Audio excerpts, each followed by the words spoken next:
저는 서울의 한 재래시장에서 떡볶이 장사를 하는 68살 할머니 정복래입니다. 40년 동안 같은 자리를 지키며 매일 새벽 4시에 일어나 재료를 준비하고 정성스럽게 육수를 끓여왔죠. 시장 입구에서 세 번째 골목, 빨간 천막 아래 자리 잡은 우리 가게는 복래네 떡볶이로 알려져 있습니다.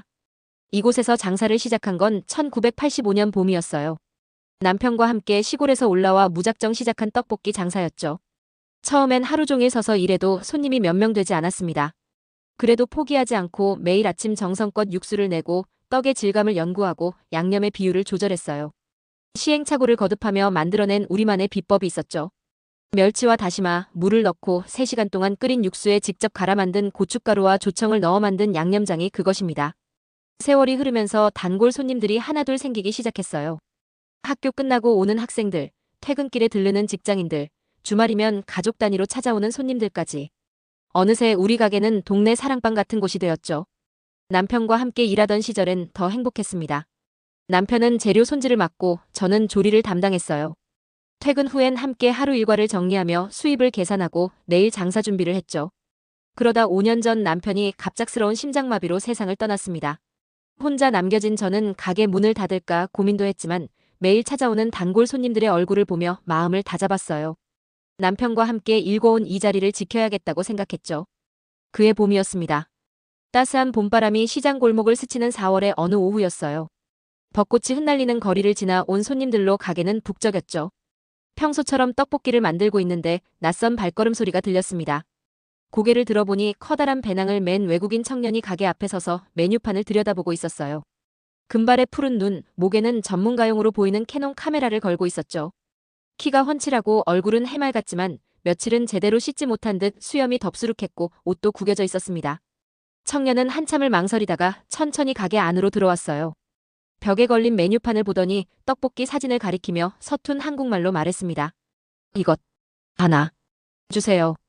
저는 고개를 끄덕이며 떡볶이를 담기 시작했어요. 평소처럼 쌀떡과 어묵, 양배추를 넣고 뜨거운 양념장을 부었죠. 고소한 냄새가 퍼지자 청년의 눈이 반짝였습니다. 우와, 좋은 냄새. 청년은 조심스럽게 플라스틱 의자에 앉아 젓가락을 들었어요. 젓가락질이 서툴러서 떡을 집는데 애를 먹었지만 첫 입을 먹자마자 눈이 휘둥그레졌습니다. 오, 매워. 하지만 맛있어요. 땀을 뻘뻘 흘리면서도 젓가락질을 멈추지 않았어요. 중간중간 물을 벌컥벌컥 마시면서도 열심히 먹는 모습이 인상적이었죠. 옆에서 지켜보던 단골 김 여사가 웃으며 말했습니다. 저 외국인 친구, 떡볶이 맛에 제대로 빠졌나 봐요. 박상배 사장도 소주잔을 내려놓으며 거들었죠. 한국의 매운맛에 중독됐구만. 저렇게 맛있게 먹는 거 보니 내가 다 기분 좋네. 청년은 15분 만에 떡볶이 한 접시를 깨끗이 비웠어요. 마지막 국물까지 들이키고는 만족스러운 표정으로 배를 쓸어내렸죠. 그리고는 지갑을 꺼내 카드를 내밀었습니다. 저는 손사래를 치며 고개를 저었어요. 현금만 받아요. 하지만 청년은 제 말을 이해하지 못한 듯 계속 카드를 내밀었죠. 저는 영어를 못하니 답답한 마음에 손으로 X자를 그으며 노 카드라고 말했습니다. 그제야 상황을 파악한 청년의 얼굴이 하얗게 질렸어요. 급하게 지갑을 뒤지기 시작했지만 지폐는 한 장도 보이지 않았습니다. 바지 주머니, 재킷 주머니, 심지어 배낭을 벗어 모든 주머니를 뒤졌지만 동전 몇 개만 나올 뿐이었죠. 노 캐시. I'm so sorry. 청년의 이마에 식은땀이 맺혔고 얼굴은 봄날의 진달래처럼 붉어졌습니다. 주변 손님들도 이 광경을 지켜보기 시작했어요. 시장 골목을 지나가던 사람들도 걸음을 멈추고 구경하기 시작했죠. 뭐야, 돈도 없으면서 왜 먹어? 요즘 젊은 것들은 정말. 봄바람에 실려온 수군거림이 점점 커졌어요. 청년은 더욱 당황한 표정으로 어쩔 줄 몰라 했죠. 저는 한숨을 쉬며 손을 저었습니다. 아이고 됐어. 그냥 가. 떡볶이 한 그릇 값이 뭐 그리 대단하다고. 먼 나라에서 온 젊은이가 난처해하는 모습을 보니 그냥 보내주고 싶었어요. 하지만 청년은 고개를 절레절레 흔들며 무언가를 찾기 시작했습니다. 배낭에서 작은 파우치를 꺼내더니 그 안을 뒤적거렸어요. 잠시 망설이는 듯 하더니 조심스럽게 무언가를 꺼냈습니다. 작은 코알라 열쇠고리였어요. 열쇠고리는 꽤 오래된 것 같았습니다. 코알라의 회색 털은 군데군데에 달아있었고 눈 부분의 페인트도 벗겨져 있었죠. 하지만 청년이 그것을 다루는 손길은 무척이나 조심스러웠어요. 마치 세상에서 가장 귀중한 보물을 다루는 것처럼 말이죠. This is very special to me. But 이것 드릴게요. 떨리는 목소리로 말하며 열쇠고리를 내밀었습니다. 저는 어리둥절했어요. 이게 무슨 상황인가 싶었죠. 열쇠고리 하나로 떡볶이 값을 치르겠다는 건가? 봄날의 시장은 순식간에 술렁이기 시작했습니다. 아니, 열쇠고리로 음식값을 내겠다고? 장난하는 거 아냐? 외국인이라고 우리나라 사람들 우습게 보나? 따뜻한 봄바람과는 달리 차가운 분위기가 감돌았어요. 몇몇 손님들은 대놓고 불쾌한 표정을 지었고 지나가던 시장 상인들도 모여들어 수군거리기 시작했죠. 바로 그때 박상배 사장이 벌떡 일어섰습니다. 야, 다들 뭐가 그리 불만이야? 저 청년 눈 좀 봐. 진심이 보이잖아. 상배 씨는 평소에도 목소리가 크고 직설적인 성격으로 유명했죠. 그의 말에 주변이 조용해졌습니다. 할매, 저 친구 눈빛 좀 보라고. 저게 장난하는 눈이야? 뭔가 사연이 있는 것 같은데. 저는 다시 청년의 얼굴을 바라봤어요. 봄볕처럼 맑았던 그의 푸른 눈에는 간절함이 가득했습니다. 단순히 돈이 없어서 당황하는 것 이상의 무언가가 느껴졌죠. 마치 자신의 심장 한 조각을 떼어내는 사람처럼 그렇게 아픈 표정이었어요. 저는 잠시 고민하다가 열쇠고리를 받아들었습니다. 그래, 알았어. 이걸로 하자. 청년의 얼굴에 안도와 감사의 표정이 동시에 스쳤어요. 하지만 그 안도감 속에는 깊은 슬픔도 섞여 있었죠. 마치 소중한 무언가를 잃어버린 사람처럼. 땡큐. 감사합니다. 청년은 연신 고개를 숙이며 인사했어요. 눈가가 붉어진 걸 보니 울음을 참는 것 같았죠. 그렇게 그는 무거운 발걸음으로 벚꽃이 흩날리는 시장 골목을 빠져나갔습니다. 저는 손에 들린 열쇠고리를 한참 들여다봤어요. 가까이서 보니 코알라 배 부분에 작은 글씨가 새겨져 있었습니다. 러브, 그랜마라고. 이 열쇠고리가 그 청년에게 얼마나 소중한 물건인지 알 수 있었죠. 그날 저녁 가게 문을 닫고 집으로 돌아오는 길에 계속 그 청년의 표정이 떠올랐어요. 왜 그렇게 소중한 물건을 떡볶이 값으로 내밀었을까? 도대체 무슨 사연이 있었던 걸까? 다음 날 아침 시장에 도착하자마자 이상한 분위기를 느꼈습니다. 평소보다 훨씬 많은 사람들이 웅성거리고 있었어요. 어제 그 일 봤어? 복내 할매가 외국인한테 열쇠고리 받고 떡볶이 줬다며? 누가 동영상 찍어서 인터넷에 올렸대. 알고 보니 어제 그 상황을 지켜보던 젊은이가 스마트폰으로 동영상을 찍었고 그걸 유튜브에 올렸다는 거였어요. 한국의 정을 보여준 떡볶이 할머니라는 제목으로. 처음엔 그저 작은 에피소드로 끝날 줄 알았는데 상황은 예상치 못한 방향으로 흘러갔습니다. 동영상 조회수가 하루 만에 50만을 넘어섰고 댓글은 수천 개가 달렸죠. 심지어 해외에서도 관심을 보이기 시작했어요. 한국 할머니 최고다. 외국인 청년도 뭔가 사연이 있을 것 같은데. 하지만 모든 반응이 긍정적인 건 아니었습니다. 며칠이 지나자 각종 언론사에서 이 이야기를 다루기 시작했고 그때부터 이상한 논란이 일기 시작했어요. 한 경제 전문가가 방송에 나와서 이렇게 말했죠. 엄밀히 말하면 이것도 물물교환입니다. 세법상으로는 과세 대상이 될 수 있죠. 열쇠고리의 시장 가치를 평가해서 그에 따른 세금을 내야 할 수도 있습니다. 인터넷에는 온갖 추측성 기사들이 쏟아졌어요. 떡볶이 할머니 탈세 논란에 휩싸여. 외국인의 계획된 마케팅이었나? 열쇠고리의 진짜 가치는 얼마? 심지어 그 청년을 직접적으로 비난하는 사람들도 나타났습니다. 분명 돈 있으면서 일부러 그런 거 아니냐? 비싼 카메라는 들고 다니면서 현금이 없다고? 요즘 유튜버들이 조회수 올리려고 별짓 다 한다더니. 봄날의 따스함은 온데간데 없고 차가운 비난의 말들만 난무했어요. 누군가는 그 청년이 유명 여행 블로거라느니 이 모든 게 기획된 컨텐츠라느니 하는 근거 없는 소문들을 퍼뜨렸죠. 저는 점점 마음이 무거워졌습니다. 그저 배고픈 젊은이에게 떡볶이 한 그릇 준 게 이렇게 큰일이 될 줄은 몰랐어요. 가게에도 취재진들이 찾아오기 시작했죠. 할머니, 그때 왜 열쇠고리를 받으셨어요? 혹시 그 외국인과 사전에 짜고 한 건 아니죠? 세금 문제에 대해서는 어떻게 생각하세요? 질문들이 점점 더 공격적으로 변했어요. 심지어 어떤 기자는 이렇게 물었죠. 할머니, 혹시 이 모든 게 마케팅 아니었나요? 요즘 전통시장도 살아남기 힘들다던데. 저는 화가 났지만 참았습니다. 40년 동안 정직하게 장사해온 제가 왜 이런 의심을 받아야 하는지 이해할 수 없었어요. 급기야 세무서에서도 연락이 왔습니다. 담당자는 정중했지만 내용은 충격적이었죠. 물물교환도 엄연한 거래 행위입니다. 열쇠고리의 시장 가치를 평가해서 그에 따른 세금을 납부하셔야 할 수도 있습니다. 그날 저녁 저는 처음으로 가게 문을 일찍 닫았어요. 40년 동안 단 하루도 쉬지 않았는데 그날은 정말 모든 게 싫었습니다. 집으로 돌아와 현관문을 닫고 주저앉아 울었어요. 남편이 살아있었다면 어땠을까? 이런 일이 생겼을 때 누군가와 의논할 수 있었다면 좋았을 텐데. 혼자서 이 모든 걸 감당하기엔 너무 벅찼습니다. 서랍에서 그 열쇠고리를 꺼내 한참을 바라봤어요. 러브, 그랜드마라는 글씨가 흐릿하게 보였죠. 이 작은 물건 하나 때문에 이렇게 큰 소동이 일어나다니. 차라리 그날 그냥 아무것도 받지 말고 보내버릴 걸 그랬나 하는 후회가 밀려왔습니다. 그런데 바로 그때 휴대폰이 울렸어요. 모르는 번호였지만 받았죠. 여보세요? 안녕하세요. 저는 KBS 다큐멘터리 PD입니다. 혹시 지금 통화 가능하신가요? 또 취재 전화구나 싶어서 끊으려는데 PD의 다음 말이 저를 멈추게 했어요.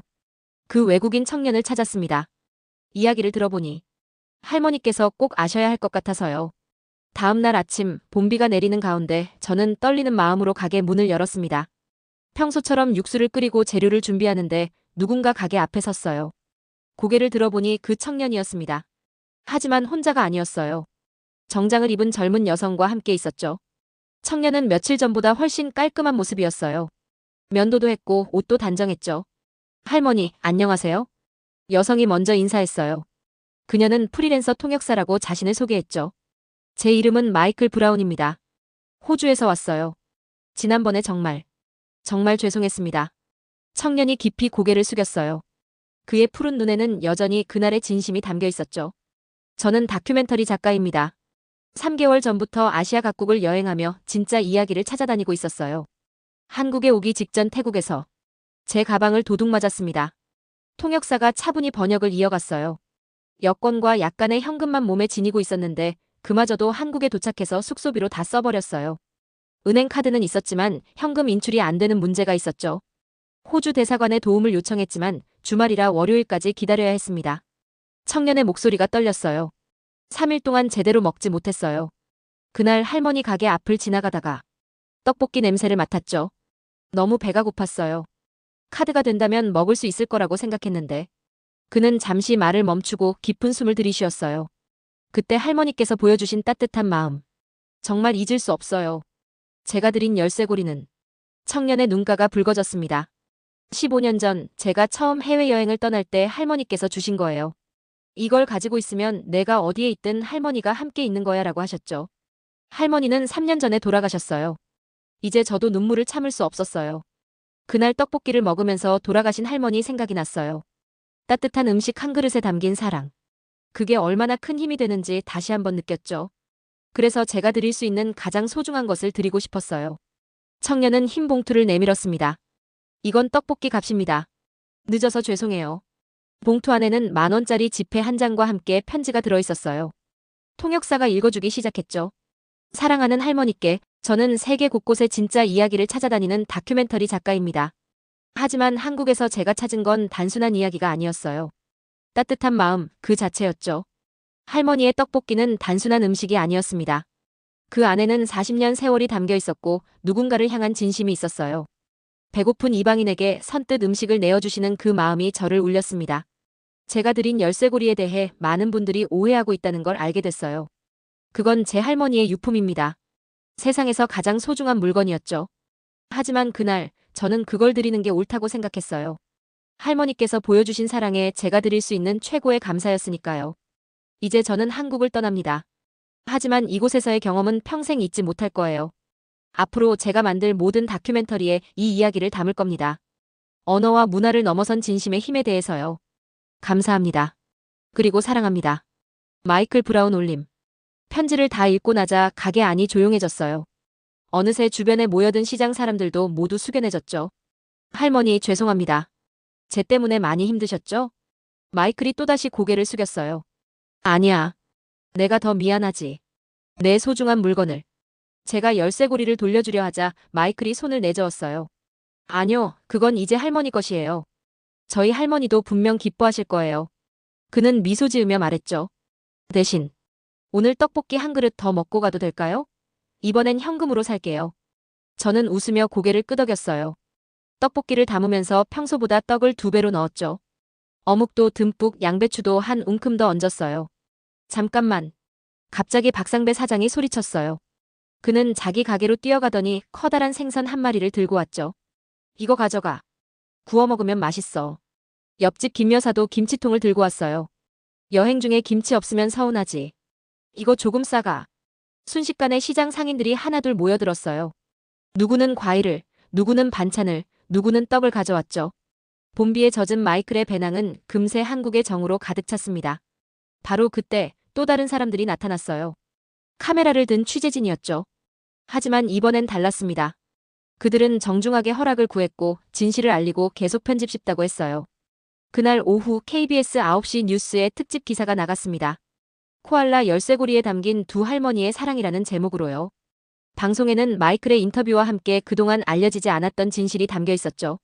알고 보니 마이클은 정말로 주목받던 다큐멘터리 감독이었어요.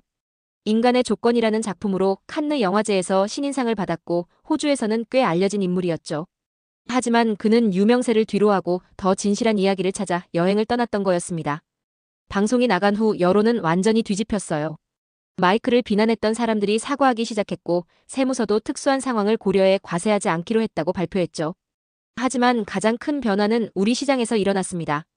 봄꽃이 만개하듯 외국인 관광객들이 하나둘 찾아오기 시작했어요.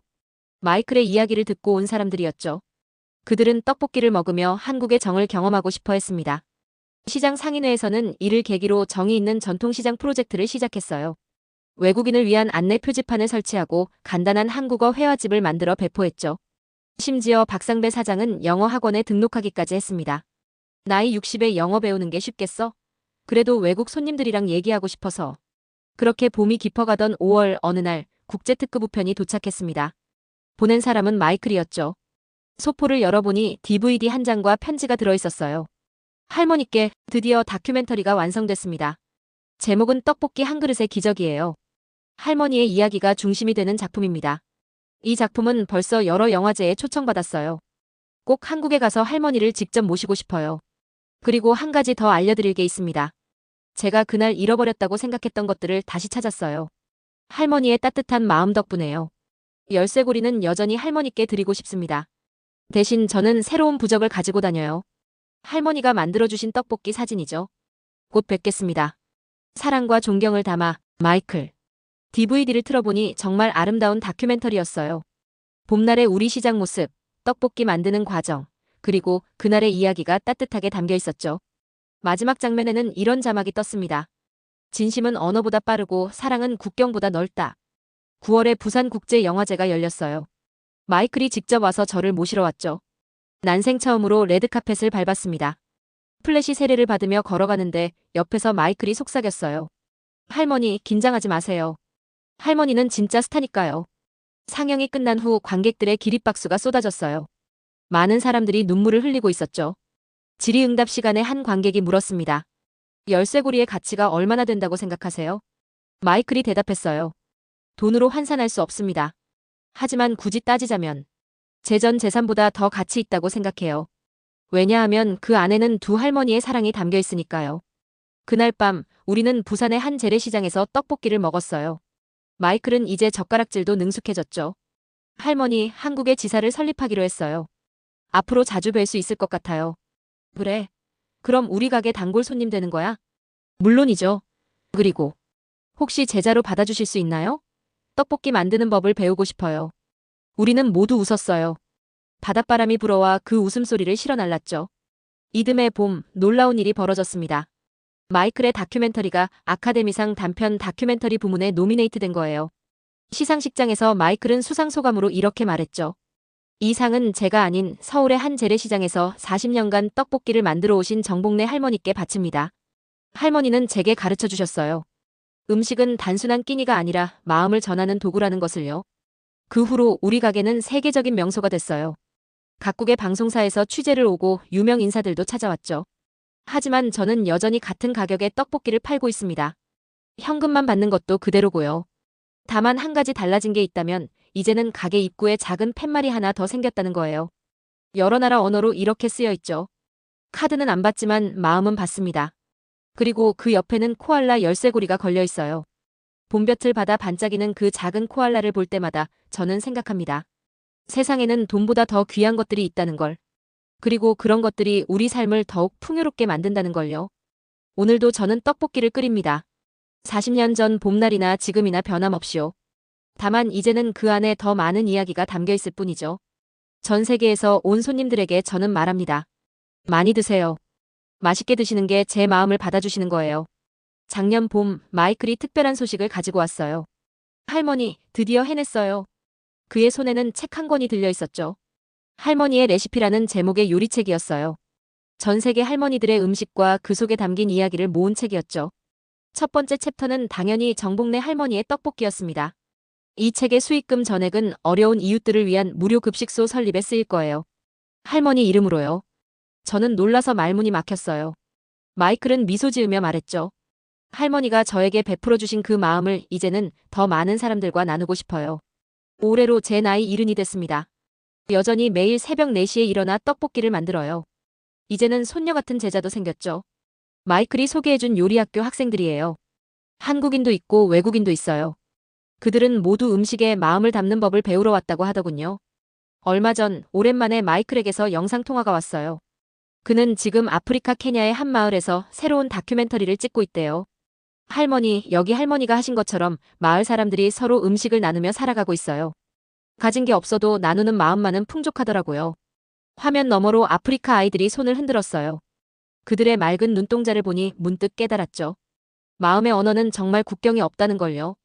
오늘 아침에는 특별한 편지가 하나 도착했어요. 발신인은 마이클의 할머니 친구들이라고 적혀 있었죠. 편지를 열어보니 사진이 한 장 들어있었어요. 호주의 한 요양원에서 찍은 듯한 사진이었는데 할머니들이 둘러앉아 떡볶이를 먹고 있는 모습이었죠. 편지에는 이렇게 쓰여 있었어요. 정복래 할머니께, 저희는 마이클의 할머니와 함께 요양원에서 지내던 친구들입니다. 마이클이 한국에서 보내온 떡볶이 레시피로 오늘 특별 요리 시간을 가졌어요. 비록 맛은 할머니의 떡볶이에 못 미치겠지만 마음만은 가득 담아 만들었답니다. 마이클의 할머니가 생전에 늘 말씀하셨어요. 좋은 사람은 반드시 좋은 사람을 만난다고요. 마이클이 할머니를 만난 건 분명 운명이었을 거예요. 언젠가 꼭 한국에 가서 진짜 떡볶이를 먹어보고 싶어요. 그때까지 건강하세요. 마이클의 할머니 친구들 올림.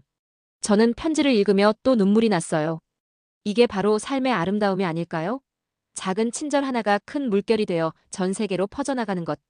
떡볶이 한 그릇에서 시작된 이야기가 이렇게 많은 사람들의 마음을 이어주다니요. 해가 저물어가는 지금 저는 가게 문을 닫을 준비를 하고 있어요. 오늘도 많은 손님들이 다녀갔죠.